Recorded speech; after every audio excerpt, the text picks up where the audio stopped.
The director said, you won't be able to use the works limousine in Bologna. The streets are too narrow. You'll have to use a Vespa. A Vespa, said I. If I'm travelling on a bike, I'm going to run a best.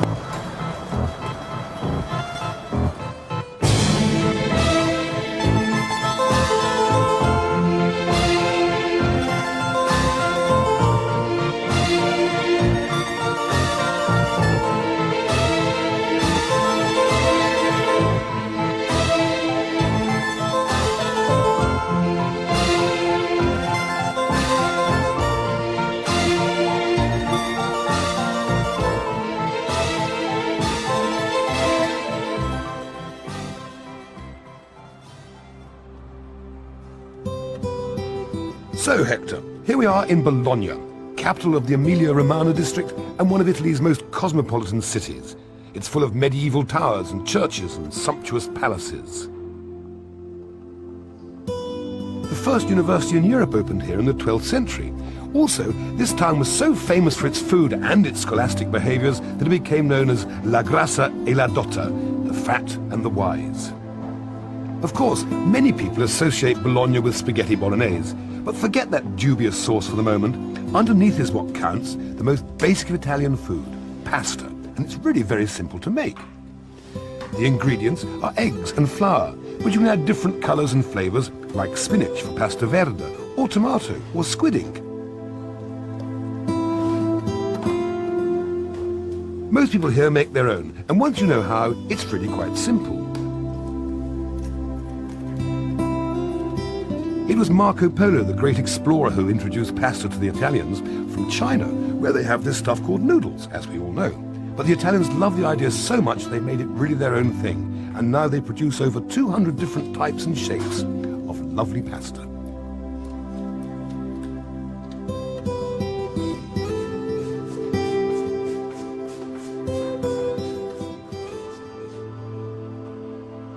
Anyone who can make pastry could easily turn their hand to pasta. Even the words are close, and actually pasta is the easier of the two to make. You can use fancy machines to cut out different shapes, but it's probably just as good to roll it out by hand.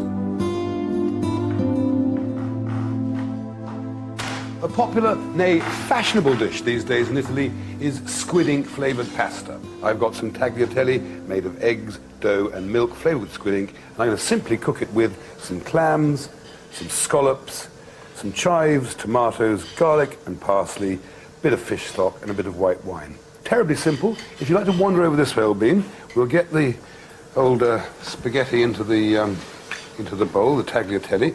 Always add a good dollop of olive oil into your fiercely boiling water because it helps the stuff not to stick. Drop a bit of that in. Don't have to snap it, you see, the hot water just melts it.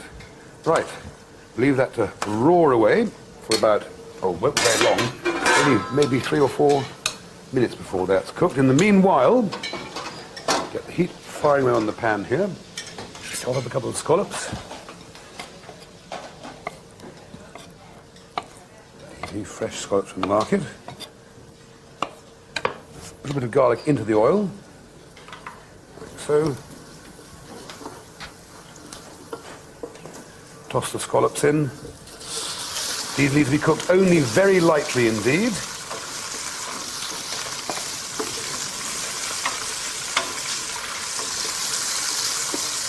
Now they've just taken a little bit of pepper. They've just taken the flavour, so they're coming straight out now. Add a drop of white wine, drop of fish stock, and then I'm going to take the scallops out so they don't overcook.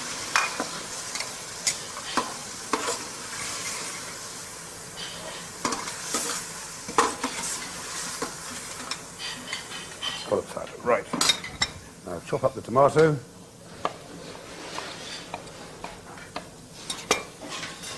That goes into the juice, reducing away there.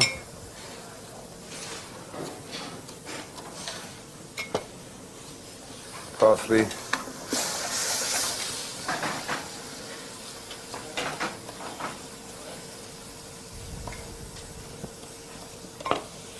Some chives.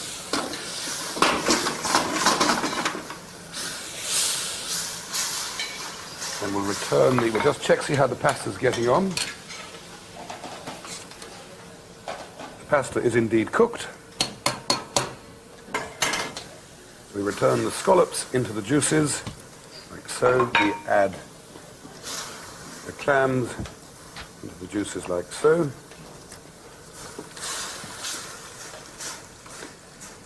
And one thing you're not prepared for, Dennis, is I'm going to swap these two pans around because I want the fierce heat from this one just to finish off the dish. Put it in there like that.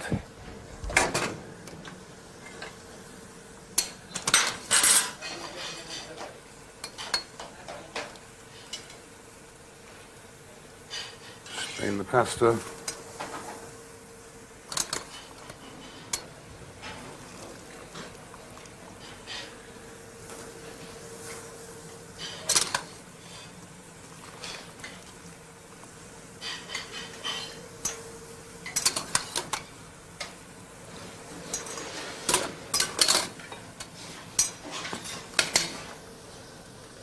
And finally,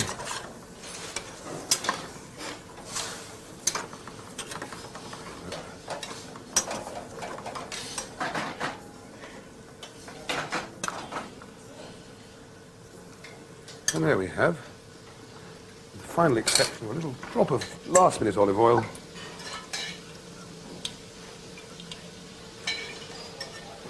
Squid tagliatelle with scallops and clams. Big, fat, loving, lingering close-up there, boy, if you would. Of course, it would have been even better if I'd used fresh pasta, but some days there just ain't no fresh pasta.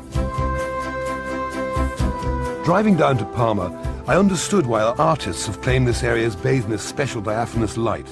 Its beauty really is quite awe-inspiring, as are the foods that this important market town has given its name to, such as Parma ham and Parmesan cheese, Parmigiano, as they say.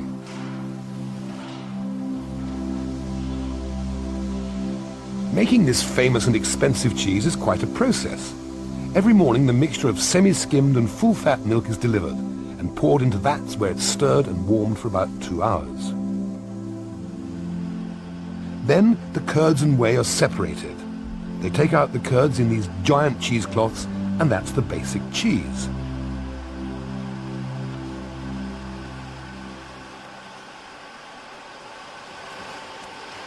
They're wrapped and cooled in these molds, then they're soaked in brine for 6 weeks. And in case you were wondering, all that whey isn't wasted. It goes to feed the pigs who produce Parma ham.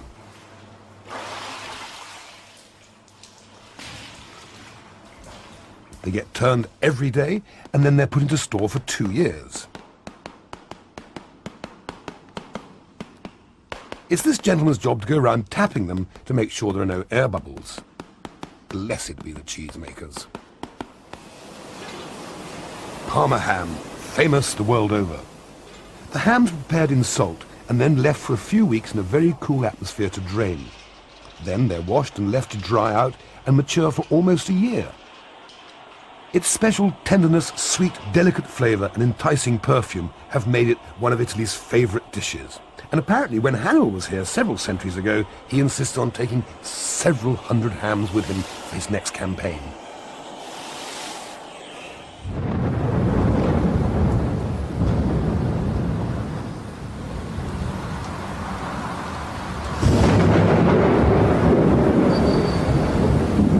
This spectacular square in Parma is so beautiful that even just because it's raining, we decided to carry on doing the cooking sketch. Because we want you to see the beauty of Italy.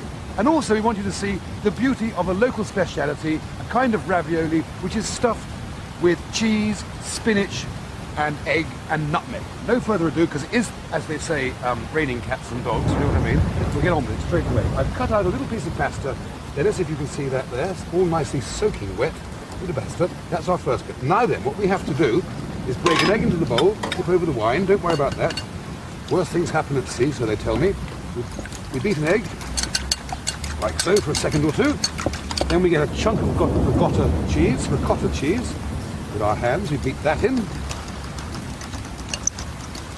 like that.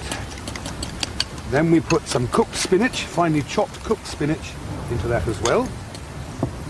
Bum, bum, bum, bum, bum, bum, bum. Like so.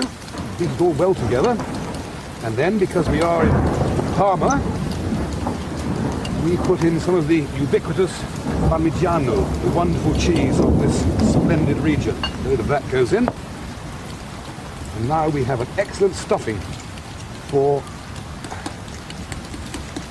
our ravioli. But one final bit of flavouring is going to be some nutmeg, which is a bit wet. Doesn't matter. Nutmeg goes in. And a little bit of salt and pepper. Salt, pepper. Dennis, let's have a quick slurp a sec, please. I expect you're a bit tired too. Just give ourselves a bit of breathing space for a second. Everything all right with the sound? Can you hear me okay? Because there's thunder and lightning, isn't there, going on sound? Okay? Great. Right, we've done that. Now all we have to do, I hope we can do this, it's so sticky, get a little ball of this stuff, pop it in the middle, like so. Move that out of the way. And then notice the steadiness of my fingers. Just fold that over like that. Tamp it down. Like so. Squeeze it down nicely. And that's all ready. Now, by the magic of slave labour, I have here a load already prepared. So they're going to go into the boiling water, which is here. 1, 2, 3, 4, 5, 6, 7, and they bubble away on petrol stove mark 6 for about 3 or 4 minutes until they're cooked in fine boiling water. Lid on, the rain goes on, the beat goes on, and the wine goes down. Here's to Parma. What a lovely place. What a lovely place.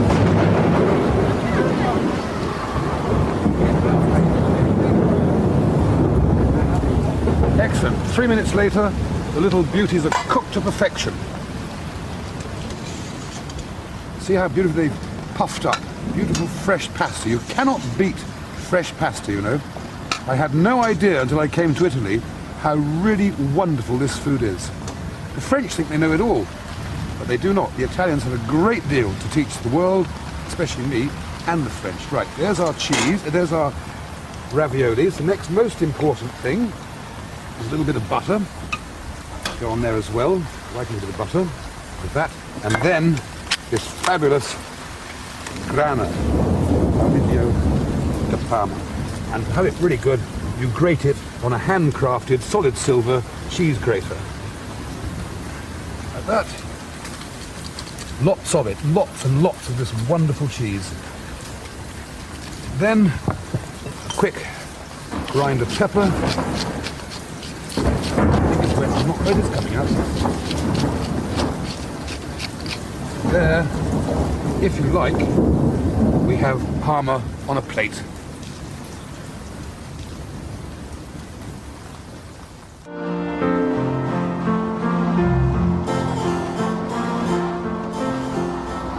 Venice, what a spectacular city. There's so much to see and do. There are exhibitions by Gauguin, Francis Bacon, Modigliani. There's music by Verdi, who had a Torino named after him, as you know very well. There's St. Mark's Basilica to see. There's the wonderful spectacular villas. It's just impossible to know where to start.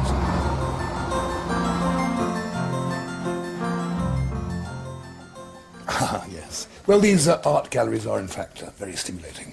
Back to work.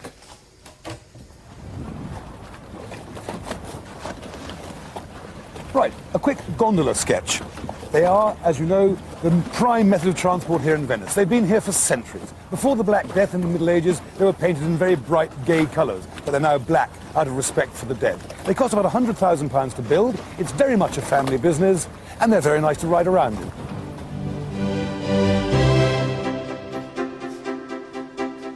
Another great thing about Venice is the shopping. I love pottering down the little back streets where there's so many wonderful things on sale. Tourist traps they may be, but they are a delight. These little silver miniatures, for instance, aren't they just exquisite?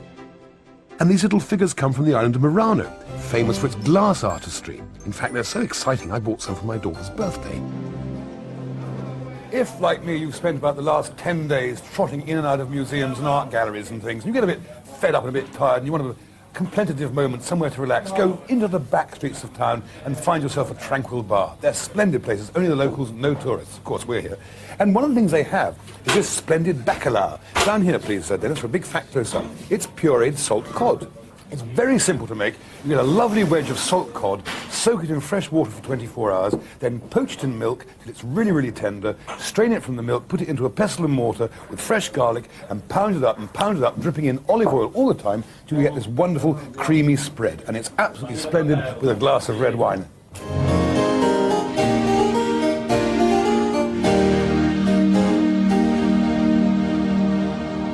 This is the time to go shopping in Venice, early in the morning before the tourists are up and about. Not you'd expect to find many tourists in a fish market, though. Even one as stunning as this. I've been to more fish markets than most people have had hot dinners, but I still never tire of it. It's such a wonderful place to browse and think and conceive dishes. Approximo.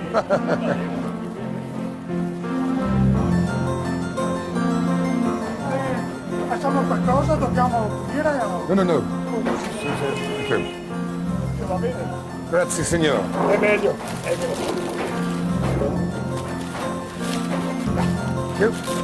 Muy bien. Grazie. Thank you. Right, sir. This colourful flotilla of craft is in fact a water picket.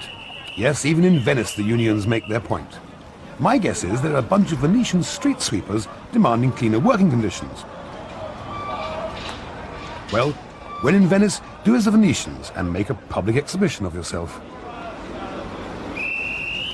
Okay, Dennis, I think you've seen enough of the herbs. Most people would do a cookery sketch in a proper studio under hygienic, clean, quiet, silence and sensible conditions. Not us. We have to stick ourselves in front of the Rialto Bridge, hundreds of people standing around, taking photographs, videoing us, and all the rest of it. But what's the matter? It's fun, it's Italy, and we're going to make a splendid fish soup cum stew, Venetian style. First thing we do is whack in some olive oil into our pot, like so, which is already hot. Then we add some finely diced onion.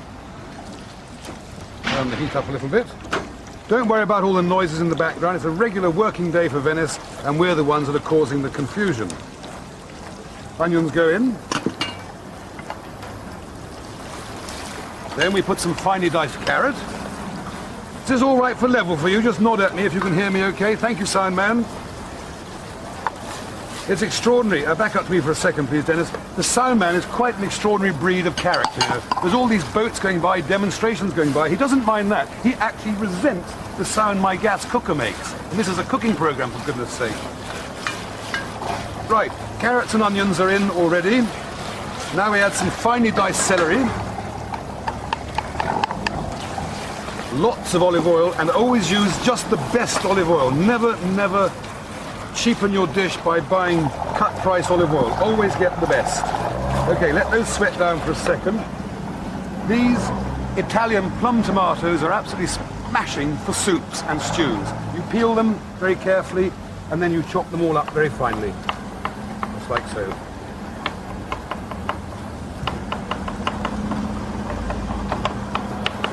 And as we say in the trade, there's some I chopped earlier.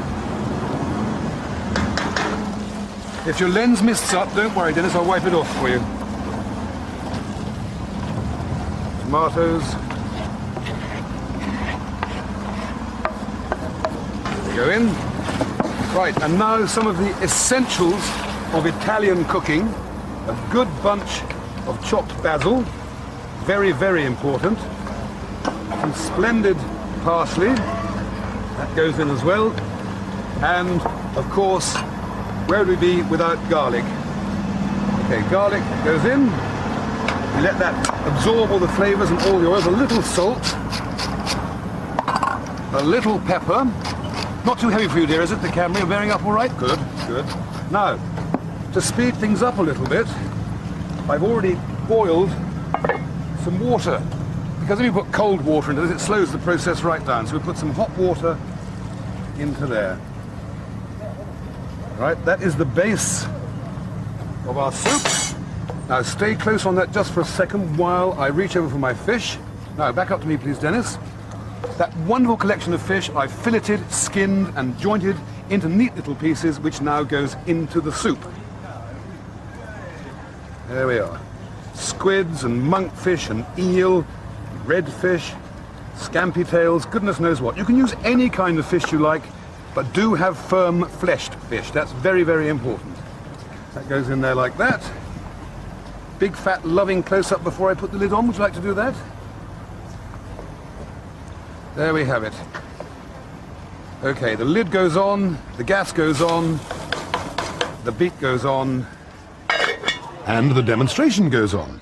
Up the workers, that's what I say. And happily, the police don't seem to need guns or riot shields on this occasion. Excellent. About 40 minutes have gone by. The soup should be ready. Let's take the lid off and have a look. Absolutely splendid. Splendid. Right, gas off. I'll try and tip this into the soup bowl now. I'll probably splash it all over the place. Now I'll ladle it in, I think.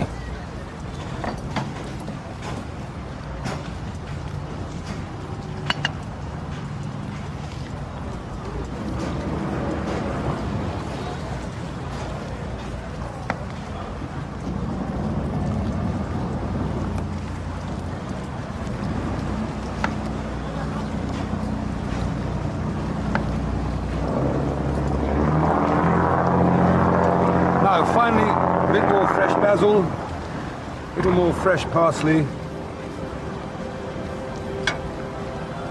a little tastette,